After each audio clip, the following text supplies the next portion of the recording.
Right, we've looked at the Sender 96. There is 500 kilowatt down rated to 250. The output feeder and the harmonic feeder and tuning are just the same as on the 250. But what we're going to do now is go through to the back room that in this case has been used for a bit more of the transmitter. So we'll just come through here. Modulation units here on the left hand side, which is mounted in the actual RIS 250. It's actually in the sender, but here it's in the back room. And the balance here, proudly announcing RIS Transmitters Co. made in Croatia. And we could go through here, we'll go into the back room where the main HT transformers live and the modules. Here they are. Very much like the old BD272 senders in that there are two main HT transformers with the taps on. You can see all the wire taps, 800 volt AC taps from them to the 48 coarse modules.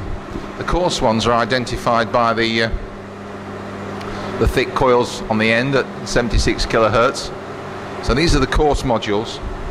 Round the corner are a couple of fine modules to give 400 volt steps, but the 48 modules give 800 volt steps. Here are the 8 screen grid modules, fan driven or fan cooled. We popped a spot of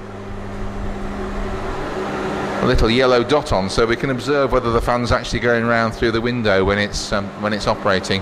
Here's a 76 kilohertz filter on the DC, thick wire and capacitors underneath that resonate at 76 kilohertz.